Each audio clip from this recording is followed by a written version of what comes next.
Bonjour, je suis Alexis le Romelier et nous allons voir comment déguster ou analyser un rhum. Pour commencer, le terme.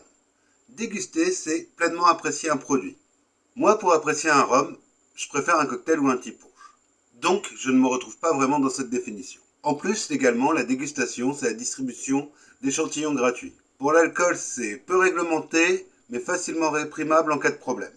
Je préfère l'analyse, en l'occurrence l'analyse sensorielle, car j'analyse avec la vue, l'odorat, le goût et le toucher de la langue. Le terme dégustation est le plus utilisé et le plus facile à comprendre. Mais in fine, c'est de l'analyse sensorielle. Et c'est cette démarche que je promeux. Cette vidéo ne vaut pas une initiation à la dégustation. Pour apprendre, le mieux est de participer à une masterclass ou à un atelier d'initiation à la dégustation. La séance doit être animée par un professionnel rodé à cet exercice. Je ne pense pas que l'on peut apprendre la dégustation avec un tutoriel. Ce n'est pas un jeu vidéo ou une recette de cuisine. Dans cette vidéo, je vais déguster un rhum et je vais vous exposer les points critiques qui permettent ou empêchent l'analyse d'un rhum. De toute façon, il n'y a que votre attention et votre travail qui vous permettront de progresser dans ce domaine. Je crois en toi. Point critique numéro 1. Prendre le temps et le mesurer. Le temps pour analyser un rhum est de 40 minutes. Ça peut être plus rapide, mais c'est le temps qu'il faut prévoir. 15 minutes seront consacrées à l'olfaction avant de le mettre en bouche. Cette période vous permet de réveiller votre nez et d'apprécier la finesse du rhum. Au moment de le mettre en bouche, votre palais sera pleinement réceptif. Il ne faut pas partir du principe que l'on a un mauvais nez, que l'on ne sent pas. L'odorat se travaille, s'affine et s'éduque. Par contre, il faut être conscient qu'on a des sensibilités ou des faiblesses selon les familles aromatiques. Point critique numéro 2. Être bien. Il faut être bien installé, bien hydraté, ne pas avoir l'estomac vide, avoir un état d'esprit réceptif et critique. Accepter ce que l'on sent, mais le comprendre et pouvoir le nommer. Point critique numéro 3, être dans un environnement propice. Il ne fait pas trop chaud, sinon le rhum va s'évaporer trop et vite. Il n'y a pas de courant d'air, sinon les arômes vont partir avec. Il n'y a pas d'odeur gênante, mauvaise odeur, tabac, gel douche, déodorant, détergent, adoucissant, cuisine, nourriture. Même s'il n'y a pas celle-ci, il faut être conscient de son environnement olfactif. Quand la nuit tombe, parfois se lève une odeur d'humus. Le calme est le bienvenu pour être concentré et faciliter la communication. Point critique numéro 4. Avoir un verre adapté à la dégustation des spiritueux. Pour les novices, c'est très important pour saisir les nuances de l'olfaction que d'avoir un verre bien. Ce verre, je l'aime bien pour boire du rhum vieux. Mais il ne va pas. Ça m'est déjà arrivé de devoir me contenter d'un verre à vin à dégustation. Ça fait le travail, mais pour un débutant, ce sera beaucoup plus difficile à utiliser. Il existe plusieurs modèles de verres à dégustation pour les spiritueux. Et si la forme semble différente, ils ont à peu près les mêmes qualités et font à peu près le travail de la même manière. Il a un pied pour qu'on ne touche pas le corps du verre. La cheminée est étroite, mais pas trop. Et le buvant est évasé. Il faut tenir le verre par la tige ou par le socle. Je l'approche doucement du nez. Les spiritueux sont forts en alcool et celui-ci peut brûler le nez. Quand vous vous brûlez le nez, vous ne sentez plus rien. Dans ces moments, j'éloigne le verre. J'aère bien le nez et j'essaye de retrouver l'odeur de la pièce. Puis, j'approche le verre progressivement et normalement, ça revient. On ne fait pas tourner le rhum comme ça dans le verre. Ça va provoquer une forte aération et les arômes vont partir avant qu'on ait le temps de les saisir. Il faut faire tourner le verre autour du rhum, comme ça, pour bien tapisser les parois. Quand l'olfat devient plus faible, je fais tourner le rhum dans mon verre. Mais, je vérifie que ma main n'a pas d'odeur. Je ferme le verre et je le fais tourner tout doucement. Et je retire ma main doucement aussi. Quand on sent, il ne faut pas souffler dans le verre. Le mieux est d'expirer par la bouche. L'observation du gras se fait seulement dans des verres qui ont été uniquement lavés à l'eau. Selon les modèles, le gras n'aura pas la même reproductibilité. C'est une information intéressante, mais laborieuse à obtenir et difficile à consigner. Avant d'utiliser un verre, je conseille de vérifier son odeur. hissant le verre. Point critique numéro 5, le choix des rhums. Pour une initiation, les rhums vieux et les blancs premium sont trop complexes à analyser. La diversité des aromatiques complique l'exercice. Les rhums blancs entrée de gamme sont suffisamment simples et assez intéressants. Les dégustations se font dans un ordre croissant de complexité. Normalement, dans le cadre d'une initiation, il est recommandé de ne pas commencer par le rhum le plus simple, pour capter l'attention et exciter la curiosité. Un rhum trop neutre est assez difficile à analyser et peu stimulant. Pour cette dégustation, j'ai choisi le 50 degrés de Longto. Il est assez aromatique et pas trop extravagant. C'est un bon équilibre. Point critique numéro 6. Cracher. On peut ne pas être d'accord avec le taux maximal d'alcoolisation à partir duquel on n'a plus le droit de conduire. Par contre, on ne peut pas nier que plus on consomme d'alcool et plus notre acuité est réduite. Le but de l'analyse est de comprendre le rhum, pas de picoler. Cracher permet de conserver le maximum de compréhension. Donc, cracher n'est pas gâcher. Par contre, il faut reconnaître qu'on perd les informations d'arrière-bouche. Point critique numéro 7. La feuille de dégustation. Si elle est bien faite, elle permet de respecter le mode opératoire et de conserver un enregistrement de la dégustation. Je préfère utiliser une version numérique, au format PDF. C'est plus rapide à remplir et plus facile à consulter. Elle doit être adaptée au rhum que nous analysons. Une feuille de dégustation pour les rhums vieux aura beaucoup d'entrées inutiles pour les rhums blancs. Depuis que j'ai commencé à analyser les rhums, j'en suis à ma 4e version. La 4e est assez complète pour conserver un enregistrement précis de l'analyse. Mais elle est un peu trop compliquée pour une initiation. La 3e fait le travail. C'est celle que je vous montre.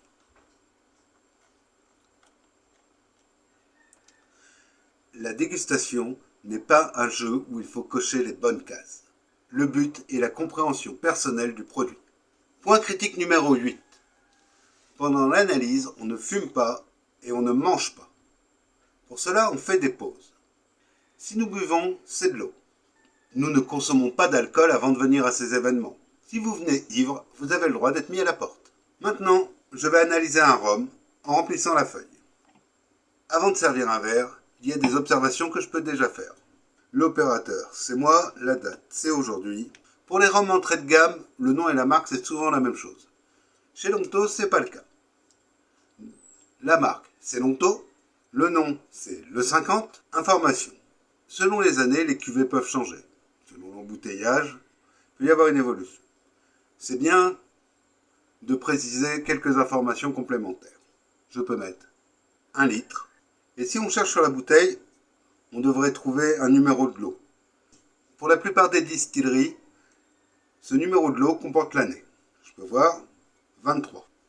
En premier, l'expérience. Je sais que je n'ai pas le même comportement si c'est un rhum que j'ai déjà goûté, analysé, ou si c'est un rhum que j'ai bu il y a longtemps et que je déguste enfin. J'aurai pas la même appréhension, la même exigence. Donc pour moi, c'est important de d'abord savoir si je connais ce rhum ou pas. Lui, je l'ai déjà analysé. Maintenant, la teinte et l'aspect. À partir de ce moment, je vais verser dans le verre. Pour une dégustation ou une analyse, 2 centilitres sont suffisants pour cerner le rhum. Avec moins, ça commence à devenir difficile. Et plus, si on a l'intention de recracher, c'est pas vraiment nécessaire. À partir du moment où on a versé le rhum, on met le chronomètre en route, pour ne pas le mettre en bouche avant les 15 minutes d'olfaction minimum.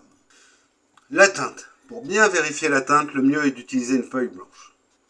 Ça peut être influencé par les couleurs de la pièce, la qualité de la lumière ou nos propres vêtements, voire la couleur de la peau. La feuille me permet de faire le 0 sur le blanc de la feuille. Si je regarde comme ça, je dirais qu'il est un poil jaunâtre. Et comme ça, je vois bien qu'il est complètement incolore. L'aspect. La plupart des rhums agricoles de Guadeloupe sont translucides. Il n'y a rien qui gêne le passage de la lumière.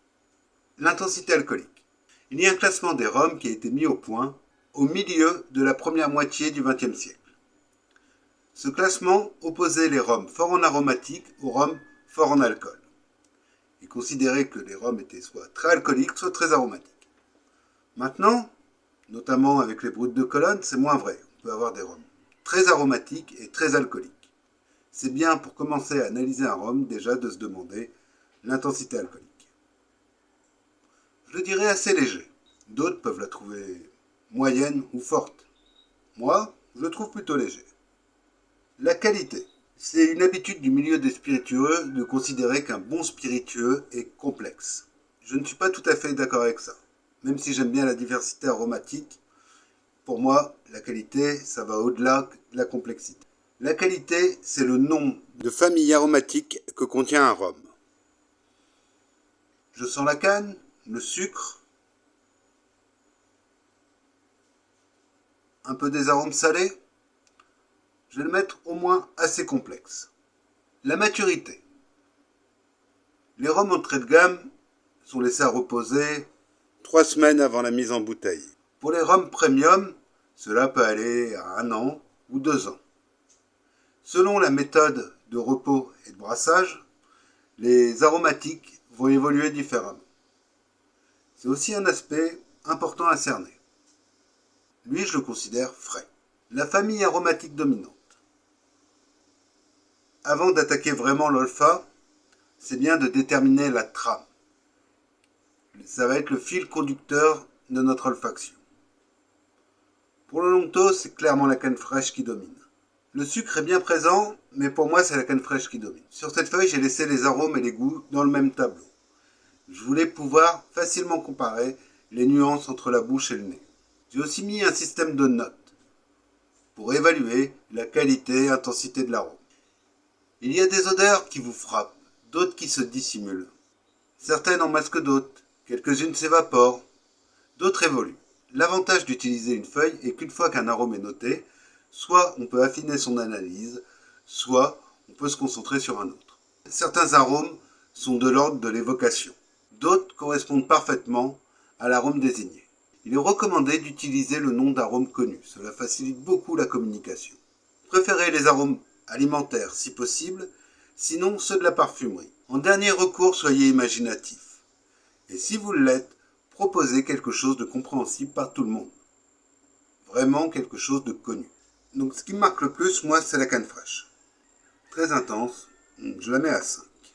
Il a aussi un côté sucre. Sucre de canne. Je le mets à 4. Il a un petit côté feuillage. Je le mets à 3.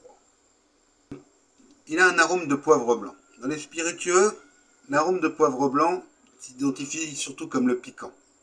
Lors des vieillissements, il évoluera en poivre noir, qui sera beaucoup plus facile à identifier. Il a un léger piquant, je vais le mettre à 2. Il a des notes d'agrumes, je dirais. J'hésite entre le citron vert et le citron jaune. Et je dirais citron jaune. Je vais le mettre à 2. Il a un petit côté foin, à peine perceptible. Lui, je le mets à 1. Je trouve aussi qu'il a un petit goût d'ananas pas tout à fait mûr. Lui, je le mets à 2 aussi. Cela fait plus de 10 minutes que je me suis servi le verre. Certains arômes commencent à s'évaporer. Ça va laisser la place à de nouveaux arômes ou faire évoluer d'autres arômes. L'aspect feuillage commence à évoluer. Il a aussi un petit côté minéral, assez léger. Je vais le mettre à 2. Là, j'hésite. Ça serait entre l'olive verte ou la menthe. Je vais lui mettre 1 de menthe. Il est assez frais. Il a 2 aspects fruités que j'ai du mal à cerner. Je dirais fruits blancs, mais j'ai vraiment du mal à le définir. Je vais quand même mettre fruits blancs à 1. Cela fait 16 minutes que j'ai commencé l'olfaction. Je vais procéder à la mise en bouche. En premier, je vais prendre une petite goutte. Une goutte si petite que je ne pourrai pas l'avaler ou la recracher. Je vais tapisser la bouche pour la préparer à la véritable mise en bouche. Une toute petite goutte.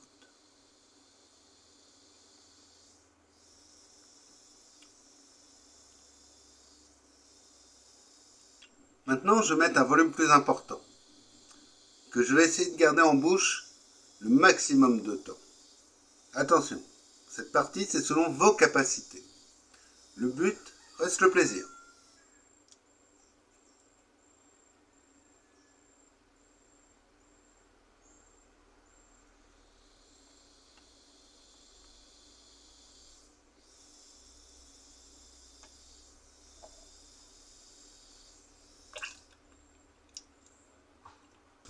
En premier, j'analyse la texture. il est très fluide. Je le mets à 5. Bien piquant. 4. Et il a un petit côté gras. Mais vraiment subtil, léger. Pour le reste, je le trouve pas souple, volumineux, vaporeux, astringent, brûlant, ou chaud ou vif. Pour moi, il est fluide, piquant et un poil gras. Les goûts. Tout le sucre de canne est bien plus présent.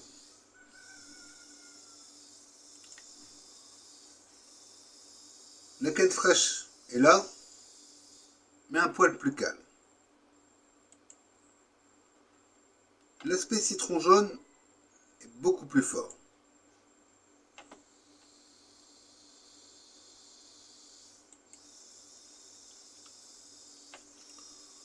Le côté poivre blanc est aussi un peu plus présent. Après la mise en bouche et avoir recraché, on peut faire la rétro-olfaction. Certains arômes se manifesteront mieux, évolueront mieux, et aussi, avec le temps qui va passer, il va y avoir les notes de fond qui vont arriver. Les notes de fond peuvent commencer à sortir au bout de 40 minutes, voire plus. Ça dépend comment vous souhaitez apprécier le rhum. Si on fait plusieurs rhums, on ne peut pas forcément rester 1 heure sur chaque rhum. L'aspect minéral est plus marqué au nez. Je le mettrai quand même dans la colonne des goûts. Et je trouve qu'il a un petit côté réglisse aussi. Mais très subtil. Au nez, j'ai trouvé que la domination était la canne fraîche et le feuillage. Et un peu le sucre. Là, en bouche, pour moi, c'est plus le sucre de canne, le poivre blanc et le côté agreux. Ça reste assez équilibré, c'est les mêmes arômes. Mais on va voir ce qui reste à noter. Le corps. Le corps, je le définis comme l'impact aromatique et de texture que l'on a dans la mise en bouche. Je le trouve moyen. C'est pas mal en entrée de gamme. L'équilibre. L'équilibre, c'est entre le nez et la bouche. Il y a des subtilités, mais globalement, c'est la même chose. Donc, il est très équilibré. La longueur. J'ai encore bien le goût en bouche, mais il s'éteint rapidement. Je dirais que la longueur est moyenne. L'arrière-bouche, comme je ne l'ai pas bu, je considère que je ne peux pas le renseigner. L'évolution aromatique. Pour tout dire,